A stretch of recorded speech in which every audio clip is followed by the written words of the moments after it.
Hello friends, welcome to self study guys. मैं हूं आपका दोस्त वंटी चौधरी। चलिए फ्रेंड्स, बात करने वाला हूं आपसे मैथमेटिक्स के प्रैक्टिस सेट के बारे में। ये स्टार्ट करते हैं। यहां तक हम आपके लिए करा चुके थे, तो आप कराएंगे आपके सामने 12th के बाद जितने भी क्वेश्चंस रह गए थे। तो फ्रेंड्स, आपको पता है कितने क्वेश्चंस रह गए थे। उम्मीद करते हैं आपने क्वेश्चंस को आगे ट्राई भी किया होगा। ट्राई किया है तो अच्छी बात है, नहीं किया है तो आप हमारे साथ पेन कॉपी ले लीजिए और साथ ही साथ करते जाइए ट्राई। चलिएगा स्टार्ट करते हैं। फर्स्ट क्वेश्चन आपके सामने आता है 12th, जहां आपके सामने दे रखा है e की पावर दे रखा है log 10, मतलब ये 10 दे रखा है यहाँ पर बेस। ये देखा 10 1 डिग्री, 10 2 डिग्री। ये स्क्वायर नहीं है गाइस, यहाँ स्क्वायर मत सोचिएगा, ये 2 डिग्री है। ये आएगा फिर 3 डिग्री, फिर ऐसे आएगा। तो गाइस आपको बता दूं, कभी भी आपके सामने जैसे यहाँ पर बेस दे रखा है, यहाँ ए दे रखा है, प्लस हो रखा है log, और यहाँ दे रखा है 10, और फिर दूसरा दे रखा है b। तो गाइस जब प्लस की फॉर्म में होता है तो इसका मतलब ये होता है कि जब प्लस की फॉर्म में कोई कंडीशन दे रखी है तो इसे मर्ज करेंगे तो हम लिख सकते हैं log 10 पर लिख सकते हैं a इंटू बी, इस फॉर्म में लिख सकते हैं। क्लियर? तो यही अप्लाई करेंगे आगे। तो गाइस आपको देख लीजिए, ई तो यहाँ पे है, ई हमने रखा हुआ है। तो मैंने आपको क्या बोला था कि जब प्लस में होते हैं तो क्या हो जाए, मल्टीप्लाई की फॉर्म में आ जाएंगे। तो log 10 तो ये रहा, बाकी सभी मल्टीप्लाई में आ जाते हैं। और गाइस आप समझ सकते हैं इसकी वैल्यू क्या होगी। देखो इस सब की वैल्यू क्या होगी, यहाँ देखिएगा। देखो इसका मतलब मैं आपको बता दूं, इस सब की वैल्यू हो जाती है 1। क्या हो जाएगी? ये 1 के इक्वल होगा। अब 1 के इक्वल होगा तो क्यों होगा देखिएगा। मैं tan 1 को क्या लिख सकता हूँ, tan 1 को मैं लिख सकता हूँ आपके सामने 90 माइनस 89 लिख सकता हूँ, कोई दिक्कत? इसको हम लिखेंगे तो क्या लिखेंगे, वैसे ये क्या है, tan 1 के इक्वल है। लेकिन आपको ये तो पता ही है कि tan 90 माइनस थीटा, ये थीटा की वैल्यू है, तो क्या होता था cot थीटा, तो cot 89 के इक्वल होता है tan 1। क्लियर? tan 1 डिग्री किसके हो जाएगा, cot 89 डिग्री के इक्वल हो जाएगा। और आप समझ सकते हैं ये कंडीशन क्या कहती है, ये किसकी, इसकी वैल्यू क्या होगी, 1 के इक्वल होगी। तो देख लीजिए ये वैल्यू 1 के इक्वल, 2 होगा तो 88 के इक्वल, 3 होगा तो 87 के इक्वल। तो सभी आपस में इक्वल हो जाएंगे, मतलब सभी क्या हो जाएंगे, 1 1 बनते जाएंगे। तो मतलब log तो यही रहेगा 10, और यहाँ क्या बन जाएगा 1 इंटू 1 इंटू 1। और लास्ट में गाइस एक बीच में पड़ेगा, एक कंडीशन पड़ेगी, क्या, 1045 1045। और 1045 का पेयर नहीं बन रहा गाइस किसी के साथ में। जब 1045 का पेयर नहीं बन रहा है तो आपको इतना तो पता ही है कि 1045 की वैल्यू किसके इक्वल हो सकती है। तो ये होती है गाइस किसकी इक्वल होती है, 1 के इक्वल होती है 1045 की वैल्यू। तो 1045 बचेगा केवल, और 1045 की वैल्यू आप जानते हैं किसकी इक्वल होती है, 1 के इक्वल होती है। तो ये आ जाएगा log 1। यहाँ देखो क्या आएगा, log 1, और log 1 की वैल्यू क्या हो जाती है, 0। इसकी वैल्यू क्या हो जाएगी, 0। तो e की पावर 0 मतलब 1। तो गाइस आपका जो आंसर आता है 1, ऑप्शन नंबर बी जो है करेक्ट होगा। नेक्स्ट क्वेश्चन आपके सामने दे रखा है ये, तो आप कैसे करेंगे फाइंड, देखिएगा। देखो इसमें एक सिचुएशन ये बन जाती है, कैसे करना है। एक तो दे रखा है आपके सामने साइन, तो साइन को आप 10 में कन्वर्ट कर लीजिए, एक तो ये बन जाता है। या फिर आप 10 को कर लीजिए, चेंज कर लीजिए 10 को। तो आपके लिए सबसे बेस्ट तरीका होगा साइन को बदलना। साइन को बदलने से आपके लिए सामने फॉर्मूला बन जाएगा, कौन सा, tan inverse x plus tan inverse y वाला फॉर्मूला। और ये किसके इक्वल होता है, ये होता है गाइस आपका tan inverse x plus y और 1 माइनस x इंटू वाई, ये इसके इक्वल होता है जब इससे आगे सॉल्व करते हैं। तो देखो पहले साइन को करूंगा कन्वर्ट 10 के अंदर। तो यहाँ देख सकते हैं गाइज आपके सामने हमने कर रखा है सॉल्व। ये क्वेश्चन लिखा हुआ तो हमने मान ला इसे थीटा के इक्वल लेट किया है। तो देख लीजिए यहाँ से निकालेंगे हम क्या, साइन क्या होता है, साइन होता है गाइज लंब बट्टे कर्ण। तो लंब क्या है 3 बट्टे कर्ण, अपॉन में कर्ण, कर्ण क्या है आपके सामने ये दे रखा, मतलब परपेंडिकुलर अपॉन हाइपोटेन्यूज। तो परपेंडिकुलर क्या है 3, और हाइपोटेन्यूज क्या है आपके सामने 5। तो आप इसके अकॉर्डिंग निकाल सकते हैं बेस, तो बेस निकलेगा ये। तो आप 10 निकालेंगे तो tan थीटा इक्वल टू निकालेंगे, क्या निकलेगा, ये होता है लंब बट्टे आधार, मतलब परपेंडिकुलर अपॉन बेस। तो परपेंडिकुलर क्या है 3 है, अपॉन बेस क्या है 4। तो यहाँ से निकालेंगे थीटा, थीटा की वैल्यू ये निकल के आ जाती है। तो भाई देखो यहाँ भी थीटा था, यही थीटा है, और यहाँ भी इसी थीटा के बारे में बात हो रही है। तो मतलब आप कर सकते हैं साइन इनवर्स को रिप्लेस कर सकते हैं किसके द्वारा, tan इनवर्स वाली कंडीशन के द्वारा। तो रिप्लेस कर दिया, इसकी जगह पुट कर दिया मैंने, ये कर सकते हैं आराम से। तो ये फॉर्मूला मैं आपको बता चुका हूँ, ये फॉर्मूला हमने पुट कर दिया, x हो गया y हो गया, तो x plus y upon 1 minus x into y. तो x इंटू वाई करेंगे तो देख लीजिए x ये रहा y ये रहा, दोनों का मल्टीप्लाई करेंगे तो क्या आएगा 3/28। सॉल्व किया तो आएगा ये 10 इनवर्स 1, इसका मतलब क्या होगा 45। तो आपका जो ऑप्शन होगा ऑप्शन नंबर सी जो है यहाँ पे करेक्ट होगा। नेक्स्ट क्वेश्चन आपके सामने दे रखा है, इसमें आपसे बोल रहा है कि देखो एक प्रेषक है, मतलब एक व्यक्ति है, कोई भी एक आदमी है, क्या है, एक आदमी है, दो समान लंबाई के खंभों के बीच के ऊपरी सिरों, मतलब दो खंभे हैं, इनके बीच में कहीं खड़ा है।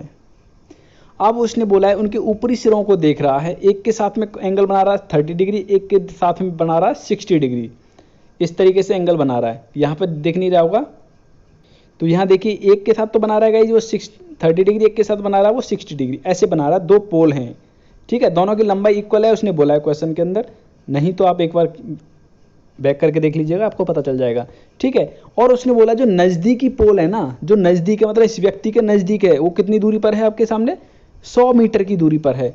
तो गाइस पहले इस ट्राइंगल को लेके चलेंगे, तो इससे क्या निकालेंगे, इसकी हाइट निकाल लेंगे, और जब ये हाइट निकाल जाएगी तो ये भी हाइट आपके सामने आ जाएगी, और जब आपके सामने ये हाइट होगी तो इसके द्वारा हम x को निकाल देंगे, और जब x निकल जाएगा तो देखो हाइट तो निकल जाएगी, x निकल जाएगी, और फिर हम टोटल डिस्टेंस निकाल सकते हैं दोनों पोल के बीच की।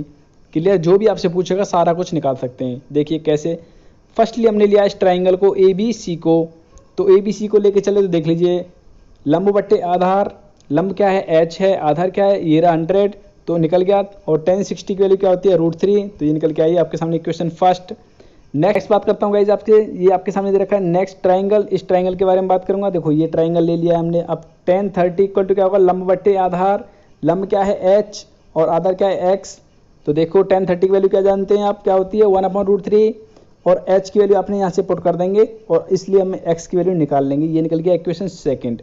अब इक्वेशन फर्स्ट और सेकेंड को देखिए जरा ध्यान से, तो आप क्या निकालेंगे, यहाँ से देखो ये निकल के आ रही है वैल्यू, और यहाँ पे ये पुट कर देंगे h की वैल्यू, तो h की वैल्यू पुट करेंगे यहाँ पे तो निकल के आएगी ये कंडीशन, मतलब 300 मीटर, मतलब x की वैल्यू आई 300 और h आ जाता है आपके सामने ये निकल के, तो आप क्या करेंगे 300 + 100, तो दोनों को ऐड करेंगे तो 400, तो बोल सकते हैं दोनों खम्भों के बीच की दूरी क्या है 400, क्योंकि ये क्या निकाला हमने x अभी 300, और 300 कहाँ से कहाँ तक है, यहाँ तक है, d और c के बीच की दूरी है, d और c के बीच की दूरी क्या है x, और x की वैल्यू क्या है 300, और 100 यहाँ पे, तो 100 + 300 क्या हो जाएगा 400 टोटल, और इसकी लेंथ हम इसकी हाइट निकाल चुके हैं, क्या निकलेगी 100√3। तो यहाँ पे देख सकते हैं गाइज आपके सामने दे रखा था, देखो उसने क्या पूछा, सबसे पहले खंबे की ऊंचाई, तो खंबे की ऊंचाई तो आप निकाल चुके हैं, बार बार आपसे कहना चाहूँगा ये निकली हुई है, और आपके सामने डिस्टेंस पूछेगा दोनों के बीच की दूरी क्या है 400। चलिएगा नेक्स्ट आपसे पूछ रहा है कि इसका लंब रूप क्या होगा, मतलब देखो गाइज एक तो सिंपली मैं आपसे कहना चाहूँगा जब भी आपसे लंब रूप पूछेगा ना, तो सिंपली क्या करेंगे, इनके जो वो है ना, जो कोफिशिएंट होते हैं x और y के ना आपस में चेंज कर दो, तो 2 को मैं लेके आ गया x के साथ में, और y के पास जो जाता है ना उसके साथ में चिन्ह लग जाता है माइनस का, अगर प्लस का है तो माइनस का चला जाएगा, अगर माइनस का होता है तो प्लस में लेते हैं, यहाँ पे प्लस का साइन लेते हैं। क्लियर, याद रखिएगा इस बात को। और यहाँ पे x नहीं है गाइस, गलती से लिख दिया, यहाँ y होना चाहिए y। क्लियर, और क्या होगा यहाँ पे, ये इक्वल टू c के इक्वल होगा। अब गाइस c क्या है, कांस्टेंट है।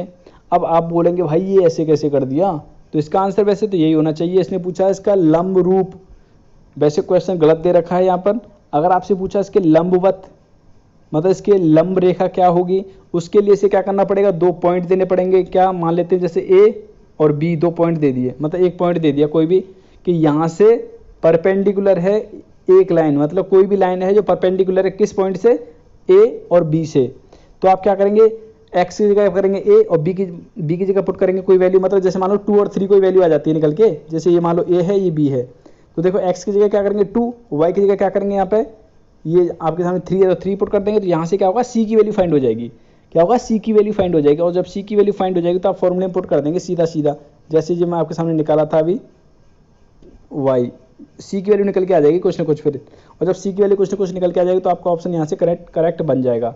क्लियर, लेकिन यहाँ पे कोई पॉइंट ही नहीं दे रखा गाइस, तो मतलब ये कंडीशन यहीं की यहीं रुक जाती है, एक तरह से ये यहीं पर रुक जाती है, और यहाँ से आगे सॉल्व करने के लिए हमारे पास एक पॉइंट होना चाहिए, तभी आप परपेंडिकुलर निकाल सकते हैं। क्लियर, उम्मीद करता हूँ समझ पा रहे होंगे। और वैसे देखा जाए इनमें से ऑप्शन कौन सा करेक्ट है इसका, यहाँ पे ऑप्शन नंबर सी जो यहाँ करेक्ट दे रखा है। नेक्स्ट देखिएगा, नेक्स्ट आपसे बोल रहा है, किस आपसे पूछ रहा है एफ इनवर्स, ठीक है, एफ इनवर्स आपसे पूछ रहा है। चलिए कैसे फाइंड करेंगे, प्रतिलोम फलन का मतलब होता है एफ इनवर्स, मतलब प्रतिलोम का मतलब होता है इनवर्स पूछ रहा है आपसे। चलिएगा कैसे करेंगे फाइंड, इसे y के इक्वल ऐड करके चलेंगे, इसे y के इक्वल लेके चलेंगे, और यहाँ से निकालेंगे x की वैल्यू। तो देखो गाइज मैं आपको बता रहा था जैसे कि y के इक्वल लेके चले, यहाँ से x की वैल्यू फाइंड कर ली, x की वैल्यू फाइंड करके आती है हमारे पास y plus x y plus 1 upon y minus 1। तो देखो ये क्या है, किसके इक्वल है, ये f इनवर्स के इक्वल है, ये निकल के आ गया y के फॉर्म में। लेकिन उसने पूछा था x की फॉर्म में, तो जहाँ जहाँ y दे रखा है हर जगह क्या कर देंगे x, तो आपके सामने आंसर ये आ जाता है निकल के। तो देख सकते हैं यही इसका आंसर है और यही क्या है यहाँ पे फंक्शन दे रखा है। तो यहाँ पे गाइज आपका जो ऑप्शन होगा ऑप्शन नंबर फर्स्ट आपका यहाँ पे करेक्ट होगा। चलिए अगर नेक्स्ट बात करते हैं, नेक्स्ट क्वेश्चन आपके सामने दे रखा है ये कंडीशन, तो आपसे पूछ रहा है कि निम्न में से कौन मतलब किसके बराबर होगा। तो गाइज क्या करेंगे, एक बार तो आप लेके चलेंगे प्लस का, तो प्लस का लेंगे तो आपके सामने निकल के आएगा यहाँ पे, जैसे प्लस का लेंगे तो निकल के क्या आएगा, देखो हमने क्या किया मोड लगा हुआ, मोड का मतलब क्या होता है, एक बार प्लस में लेंगे एक बार माइनस में, तो एक बार प्लस में लिया तो हमारे पास निकलेगा 1 और दोबारा हम लेंगे माइनस, तो माइनस साइन लेंगे तो क्या आएगा आंसर हमारा माइनस का 1। तो जब दो कंडीशन बन जाती है, प्लस का 1 आ जाए या माइनस का 1 आता है, दोनों क्वेश्चन दोनों आंसर आते हैं, तो इस कंडीशन में क्या होता है, इसका कोई भी अस्तित्व नहीं होगा। नेक्स्ट बात करते हैं, नेक्स्ट क्वेश्चन आपके सामने दे रखा है ये, तो आपसे बोल रहा है dy/dx क्या होगा। तो चलिएगा, तो गाइस इसको मैं देखो ये क्या कर रखा है, ये दे रखा है इसने कोसेक, तो इसे मैं क्या कर सकता हूँ साइन में कन्वर्ट कर सकता हूँ, साइन इनवर्स। तो साइन इनवर्स में करूँगा तो गाइस आपको बता दूँ जो यहाँ वैल्यू दे रखी होती है रेसिप्रोकल हो जाती है, आपस में बदल जाती है, अंश को हर बना देते हैं और हर को अंश, मतलब डिनोमिनेटर को न्यूमिनेटर और न्यूमिनेटर को डिनोमिनेटर बना देते हैं। इसकी जगह पुट कर सकता हूँ साइन की फॉर्म में ये आएगा, प्लस कॉस की फॉर्म में तो दे ही रखा है, ठीक है। तो आपसे पूछा dy/dx, तो गाइज आपको बता दूं देखो ये साइन है ये कॉस है, और यहाँ पे जब हमने इंटरचेंज किया है तो देखो ये वैल्यू और ये वैल्यू दोनों इक्वल है या नहीं, तो इसे मैं मान लेता हूँ एक तरह से क्या y, पूरे को क्या मान लिया y। तो देखो यहाँ क्या बनेगा, यहाँ इसकी जगह तो आ जाएगा साइन, सॉरी z मान लेता हूँ, पूरे को क्या मान लेता हूँ इसे z, तो यहाँ से आएगा साइन इनवर्स z प्लस यहाँ हो जाएगा कॉस इनवर्स z। और आपको बता दूँ ये किसके इक्वल होता है हमेशा, ये होता है गाइज यहाँ पर π/2 के इक्वल होता है। मतलब जो यहाँ पे वैल्यू दे रखी है वो वैल्यू इक्वल आ जाए और साइन के साथ में कॉस हो और टेन के साथ में कॉट होना चाहिए और कॉसेक के साथ में सेक होना चाहिए, तब हमेशा कंडीशन क्या होती है π/2 होती है। और क्यों होती है गाइस, जो यहाँ पे वैल्यू होती है वो हमेशा पहले इक्वल होनी चाहिए। अब इसका मतलब ये है, आप यहाँ से समझ लीजिए, ऐसे नहीं समझ में आ रहा हो तो कैसे समझेंगे। आप जानते हैं कॉस 45 की वैल्यू क्या होती है, कॉस 45 की वैल्यू होती है 1/√2 और यही होती है साइन π/4 की वैल्यू क्या होगी 1/√2। तो देख लीजिए गाइस, सॉरी ये इन्वर्स गलत लगा दिया गाइस, इन्वर्स नहीं होगा, इन पे इन्वर्स नहीं है, ये है 45 की वैल्यू, ये है साइन 45 की वैल्यू क्या रहेगा √2। तो गाइस आप देखिए ये भी 1/√2 ये भी 1/√2, क्लियर।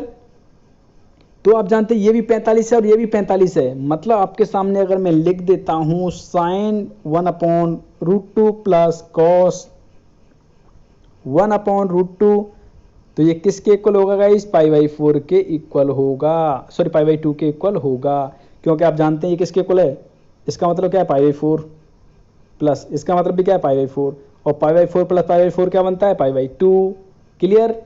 इसीलिए इसकी वैल्यू किसके इक्वल आएगी π/2 के इक्वल, और π/2 किसके इक्वल है, ये y के इक्वल है तो y के इक्वल। अब करूंगा मैं dy/dx, कर लीजिए, तो ये तो कांस्टेंट है गाइस, तो dy/dx करूंगा किसके साथ करूंगा, क्या y के साथ करूंगा, यहाँ तो x है ही नहीं, तो क्या बोलेंगे किसके इक्वल होगा, इसका 0, क्या होगा इसका आंसर 0। नहीं समझ में आया तो यहाँ देख लीजिएगा, मैं आपको बोला था कॉस साइन, कॉस किसके साथ में होता है, सेक के साथ में। मेन चीज़ है यहाँ पे आप वैल्यू देखिए, मतलब ये वाली वैल्यू देखिए, ये वाली वैल्यू देखिए, दोनों वैल्यू इक्वल है या नहीं, और यहाँ ये किसके इक्वल होता है π/2 के, dy/dx फाइंड किया तो क्या आएगा 0। तो गाइस आपका आंसर होगा ऑप्शन नंबर डी जो यहाँ पे करेक्ट होगा। नेक्स्ट क्वेश्चन आपके सामने दे रखा है, ये fx दे रखा है, आपसे पूछ रहा है डी डैश, मतलब सॉरी f डैश पूछ रहा है, मतलब इसका एक बार क्या करना है डिफ्रेंशिएट करना है, तो कर लीजिए डिफ्रेंशिएट। साइन x का क्या होता है कॉस x होता है, तो साइन का करेंगे पहले इसे मान लो पहले y, पूरे को क्या मान लो y, इसको क्या मान लेता हूँ y, तो x के रेस्पेक्ट में करना है, चलिए करते हैं। साइन y का क्या हो जाएगा कॉस y डिफ्रेंशिएट, ठीक है। अब करूंगा y का, तो y का क्या हो जाएगा dy/dx, तो देखो यहाँ से क्या निकलेगा कॉस y। अब देखो y किसके इक्वल ले रखा है हमने, कॉस के इक्वल ले रखा है, y क्या ले रखा है कॉस के इक्वल ले रखा है, और जो y कॉस के इक्वल ले रखा है गाइस, तो y की जगह क्या करूंगा कॉस पुट करूंगा, ठीक है, y की जगह क्या करूंगा कॉस पुट करूंगा। अब कॉस का डिफरेंशिएट करूंगा तो कॉस का क्या हो जाएगा साइन हो जाएगा, माइनस का साइन x हो जाएगा, तो देख लीजिए कौन सा ऑप्शन करेक्ट है, माइनस का sine x cos x। Option number D आपका करेक्ट होना चाहिए, option number D. Next question आपके सामने दे रखा है, आपसे पूछ रहा है के किस मान के लिए समाकलन, ये समाकलन दे रखा है और x is not equal to 0 एक परिमेय फलन है, मतलब क्या है, एक परिमेय फलन है। तो आपसे पूछ रहा है के की वैल्यू, ये क्या है, परिमेय फलन है, जहां पर आपसे बोल रहा है कि x इक्वल टू क्या लेना है, 0 को नहीं लेना है और कुछ भी ले सकते हैं आप। क्लियर? तो यहाँ पे जो आपका होगा ऑप्शन नंबर बी जो यहाँ पे करेक्ट होगा, इसे आप खुद ही ट्राई कर सकते हैं। आपसे पूछ रहा है कि के किस मान के लिए समाकलन, इसका समाकलन एक परिमेय होगा, मतलब इसका समाकलन करेंगे, इसका वो करेंगे, क्या बोलते हैं, जैसे इसका इंटीग्रेशन करने की बात कर रहा है, तो आपसे पूछ रहा है इसका परिमेय फलन क्या निकलेगा। तो आपका जो परिमेय फलन निकलेगा, के की वैल्यू जो निकलेगी वो निकलेगी आपके सामने 2/3। क्लियर? आप इसे सॉल्व करके देखिएगा। क्लियर? चलिए नेक्स्ट क्वेश्चन आपके सामने दे रखा है। तो ये दे रखा है, आपसे बोल रहा है, ये कंडीशन दे रखी है कि इंटीग्रेशन फाइंड करने की कह रहा है और दे रखा है आपके सामने इसका मान क्या निकलेगा, इसके आपसे पूछ रहा है। तो देखिएगा इस क्वेश्चन आपके सामने ये दे रखा है, तो आप इसे क्या करेंगे, इसको बता दूं आपके सामने, sin 2x का क्या फॉर्मूला होता है, 2 sin x into cos x होता है। अब जब इसको मर्ज करते हैं तो क्या निकल के आता है, sin 2x के इक्वल निकल के आ जाता है। तो हमने क्या कर लिया, sin 2x को ब्रेक कर लिया इस तरीके से। क्लियर? ये आपके सामने दे रखा है, ऑलरेडी यहाँ दे रखा है। तो हमने क्या किया, ये फॉर्मूला होता है, इसका फॉर्मूला होता है क्या होता है, 2 cos स्क्वायर x के इक्वल हो जाएगा, तो 2 से 2 कट जाएगा, तो यहाँ देखिए क्या बनेगा, तो ये क्या हो जाएगा, इसको 1 के नीचे रखेंगे, पहले 2 से 2 तो कट गया, तो 1 अपॉन होगा cos स्क्वायर, तो 1 अपॉन cos स्क्वायर x क्या होता है, sec स्क्वायर x हो जाता है, तो sec स्क्वायर x यहाँ पे आया। अब देखो इसको रखेंगे इसके नीचे, तो 2 और cos हट जाएगा, तो क्या बचेगा, ये tan बचेगा, tan x ये बच गया। और क्या है आपके सामने e की पावर x, तो e की पावर x का मल्टीप्लाई इसके साथ किया, वैसे इसके साथ करेंगे, ये कर लिया। अब हमने क्या किया, e की पावर x जो आपके सामने दे रखा है ये, इसका हमने क्या किया, इंटीग्रेशन, इस वाले का किया, बस इस वाले का इंटीग्रेशन कर रहा हूँ। देखो इसका तो ये हो जाएगा फर्स्ट ईयर का, तो सेकंड का इंटीग्रेशन, ठीक है, क्योंकि आईलेट से कर रहा हूँ, आईलेट। तो देखो फर्स्ट ईयर कहते हो, फर्स्ट ये है, फर्स्ट ईयर कहते हो, और सेकंड का इंटीग्रेशन, तो देखो सेकंड का इंटीग्रेशन फर्स्ट ईयर कहते हो कर लिया हमने। इसी तरीके से करेंगे सेकंड वाले का, तो देखो किसी भी एक का कर लीजिएगा। इस देखो हमने क्या कर रखा है, यहाँ पे एक को स्टॉप कर रखा है, एक को चला रखा है। अब एक को स्टॉप करके हम करेंगे सॉल्व, तो कैसे करेंगे ये देखिए, ये समझने वाली बात यहीं पे आ जाती है। इसे छोड़ दीजिए एक बार, यहाँ तक आइए, इसे छोड़ दीजिए, इसे आप यों कहते रखो, हमने ये यों कहते छोड़ दिया। जब इसको हमने यों कहते छोड़ा है, इसका करता हूँ, देखो इसे क्या मान लिया, सेकंड, इसे मानेंगे फर्स्ट, तो फर्स्ट यों कहते हो, सेकंड का इंटीग्रेशन, इसका इंटीग्रेशन करेंगे तो e की पावर x हो जाएगा, यहाँ हो जाएगा 10x, मतलब फर्स्ट यों कहते हो, फर्स्ट क्या है 10x यों कहते हो, और e की पावर x का करेंगे इंटीग्रेशन, तो करके क्या आया निकल के, ये निकल के आएगा माइनस। अब देखो 10x का करेंगे हम क्या, डिफ्रेंशिएट, तो क्या हो जाएगा sec स्क्वायर x, और e की पावर x का करेंगे इंटीग्रेशन, तो क्या निकल के आया, ये निकल के आएगी कंडीशन, ये माइनस में होगी और ये क्या रखिए प्लस में, तो माइनस प्लस की कट जाएगी। यहाँ पर थोड़ी सी हमने मिस्टेक कर देगा, ये पहले कर लिया है, जबकि ये यहाँ पर नहीं होगा, ठीक है, याद रखिएगा इस बात को, मैं आपको बता चुका हूँ। इसको करूँगा मैं, इसे सेकंड मानूंगा, इसे मानूंगा फर्स्ट, तो ऐसे करूँगा, तुम्हारे पास बचेगा आंसर, ये निकल के आएगा। ये लाइन मिस्टेक से लिखा हुआ है गाइस, गलत लिखा हुआ है, तो आपका जो आंसर निकलेगा ऑप्शन नंबर सी निकल के आ जाएगा। तो गाइस मुझे पता है, पक्का पता है, जो मैंने यहाँ पर ये क्वेश्चन कर रखा था, यहाँ मैंने आपके सामने सॉल्व करके बता दिया है। फिर भी कुछ लोगों के ये कमेंट आने वाले हैं, मुझे पता, अच्छी तरह से पता है, चाहे खुद को कुछ आए या ना आए, लेकिन कमेंट ऐसे करते हैं जैसे सब कुछ आता है। चलो अच्छी बात है, आता है तो बहुत अच्छी बात है। चलिएगा नेक्स्ट क्वेश्चन आपके सामने दे रखा है, आपसे पूछ रहा है अवकल समीकरण दे रखा है, इसके आपसे डिग्री पूछ रहा है और साथ में पूछ रहा है कोटि। कोटि मतलब ऑर्डर, ऑर्डर मतलब आपसे पूछ रहा है इसका कितनी बार डिफ्रेंशिएट मतलब किया गया है, मैक्सिमम कितनी बार डिफ्रेंशिएट किया गया है, तो 2 टाइम्स, ठीक है। तो देखो डिफ्रेंशिएट कोटि का मतलब क्या हो गया, ऑर्डर का मतलब क्या हो गया, कितनी बार डिफ्रेंशिएट किया हुआ, मैक्सिमम 2 टाइम्स, तो 2 टाइम्स किया हुआ। तो देखो यहाँ भी 2 दे रखा है, यहाँ भी पीछे 2 है, क्योंकि पहले तो डिग्री है, इसके बाद में 2 है, यहाँ भी 2 है, तो ये ऑप्शन तो हट गए दोनों, बचे हुए ये ऑप्शन है। अब आती है नहीं ऑप्शनों में कि इनमें से कौन सा ऑप्शन करेक्ट होगा, क्योंकि यहाँ भी 2 है, यहाँ भी 2 है, तो कोटि तो निकल गई। अब डिग्री की बात करते हैं, तो डिग्री की बात करें मतलब इसकी जो हाईएस्ट पावर होगी ना, ये तो कितनी टाइम्स किया हुआ है, अभी तक तो यहाँ पे ये हुआ। अब बात करें इसकी हाईएस्ट पावर क्या होगी, तो गाइस देखो अगर मैं करता हूँ इधर पावर सॉरी 2, इधर करता हूँ स्क्वायर और साथ में इधर भी करूँगा स्क्वायर, तो स्क्वायर से स्क्वायर रूट हट जाएगा, तो यहाँ क्या आ जाएगी, इसकी पावर हाईएस्ट पावर क्या होगी 2, तो बोल सकते हो ऑप्शन नंबर डी आपका करेक्ट होगा। अब आप बोलेंगे गाइस यहाँ तो 3 भी तो दे रखा है, तो गाइस 3 दे रखा है। 3 यहाँ क्या है, स्क्वायर की मतलब इसकी पावर की फॉर्म में है, लेकिन अगर ये अपॉन की फॉर्म में होता तो हम क्या करते, जैसे आपके सामने यहाँ पे होता है इस तरीके से 2/3 होता, तो मैं करता 3 टाइम्स, यहाँ भी क्या करता 3 टाइम्स करता, 3 से 3 हट जाता, तो आपके यहाँ डिग्री क्या बन जाती, फिर आपके सामने डिग्री बनती है यहाँ पर 3। क्लियर। लेकिन यहाँ पे दे क्या रखा है आपके सामने 3/2, मतलब 2 को हटाना नीचे वाले अपॉन वाले को, तो क्या करेगा, इसका स्क्वायर करूंगा और साथ ही करना पड़ेगा मुझे इसका स्क्वायर, स्क्वायर की वजह से 2 हट जाएगा, यहाँ पे आ जाएगा स्क्वायर। ठीक है, तो स्क्वायर आ जाएगा, मतलब ऑप्शन नंबर डी जो आपका करेक्ट होगा। नेक्स्ट क्वेश्चन आपके सामने दे रखा है, ये कंडीशन आपसे पूछ रहा है इसकी वैल्यू क्या होगी, तो चलिए कैसे करेंगे। तो यहाँ पे देखिएगा गाइस कैसे करना है, ए दे रखा है और आपके सामने मॉड बी मॉड ए माइनस बी ये दे रखा है, और तो आपसे पूछ रहा है इसकी वैल्यू। तो गाइस आपको बता दूं इसका फॉर्मूला होता है डायरेक्टली ये, यहाँ पे सबकी वैल्यू पुट करेंगे, सबकी वैल्यू पुट कर लीजिए, आपका आंसर निकल के आ जाएगा 5। तो आपका आंसर जो होगा ऑप्शन नंबर सी आपका करेक्ट होगा। नेक्स्ट क्वेश्चन आपके सामने दे रखा है, ताश के 52 पत्तों की गड्डी में से एक पत्ता निकाला जाता है और उसके हुक्म का पत्ता हो या फिर वो बेगम हो, तो प्रायिकता क्या होगी। तो हुक्म के पत्ता कितने होते हैं, 13 होते हैं गाइस। बेगम कितनी होती हैं, देखो 13 के अंदर हुक्म की बेगम तो आ गई, बची हुई बेगम कितनी हो रहे हैं, 3 और होंगी, क्योंकि एक होगी डायमंड वाली, एक होगी आपके सामने हार्ट वाली, और एक और होगी आपकी चिड़ी वाली। क्लियर। तो 3 वो हो जाएंगे, और हुक्म वाली क्या है आपके सामने आ चुकी है पहले, 13 के अंदर इंक्लूड है, मतलब 13 के अंदर आ रखी है पहले से ही, क्योंकि टोटल पत्ते कितने होते हैं, मतलब हर चीज़ का, मतलब 4 तरह के ताश होते हैं ना, जिसमें आपके सामने डायमंड होता है, हार्ट होता है, चिड़ी होती है, हुक्म होता है, ये होते हैं आपके सामने। तो आपसे मैं बात ये कर रहा हूँ कि ये 4 तरह के होते हैं, तो हर किसी के अंदर बेगम होती है, चारों में 4 तरह की बेगम हो जाएंगी। तो गए 13 के अंदर तो आ गई एक हुक्म वाली बेगम, जो बची हुई बेगम कितनी है, 3 बची हैं, तो कितने हो गए 16, तो 16/52। इसको सॉल्व करूंगा तो आंसर क्या निकलता है, 4 निकलेगा 13, 4/13 आएगा, इसे काटूंगा 4 से, तो 4/13 ऑप्शन नंबर आपके सामने निकलता है डी। चलिए नेक्स्ट बात करते हैं। नेक्स्ट क्वेश्चन आपके सामने दे रखा है, बहुत ही अच्छा क्वेश्चन, बहुत ही सिंपल क्वेश्चन है। देखिए कैसा क्वेश्चन है, 30 संख्याओं का औसत क्या होगा, मतलब 30 संख्या हैं, उनका औसत आपसे पूछ रहा है, एवरेज, और प्रथम 10 संख्याओं का ये है और अंतिम 20 संख्याओं का आपके सामने 9 है। तो देखो क्या करेंगे, इन दोनों का प्रोडक्ट कर लो, 120 आएगा, प्लस इन दोनों का प्रोडक्ट करेंगे 20 इंटू करेंगे हम 9, तो क्या जाएगा 180। इन दोनों को जोड़ता हूं तो क्या निकल के आता है 300, और 300 आपके सामने निकल के आ जाता है इन दोनों का सम, और डिवाइड कर देंगे 30 से, तो टोटल एवरेज निकल जाएगा सबका। तो 0 से 0, 3 से काटूंगा तो क्या निकलेगा 10। तो ऑप्शन नंबर बी आपका यहाँ पे करेक्ट हो जाता है। तो गाइज ये थे सारे क्वेश्चंस, होप सो आपको पसंद आए होंगे, वीडियो पसंद आपको आई होगी। अगर आपको वीडियो पसंद आई तो लाइक करिएगा, साथ ही अपने फ्रेंड्स के लिए शेयर कर दीजिएगा गाइज, और चैनल पर अगर नए हैं तो प्लीज़ चैनल को सब्सक्राइब कर लीजिएगा, साथ ही बेल आइकन को क्लिक कर लीजिएगा, जिससे नोटिफिकेशन मिलेगा आपको सबसे पहले। तो thank you friends, thank you so much, जय हिंद, जय भारत। मिलते हैं आपसे नेक्स्ट वीडियो में।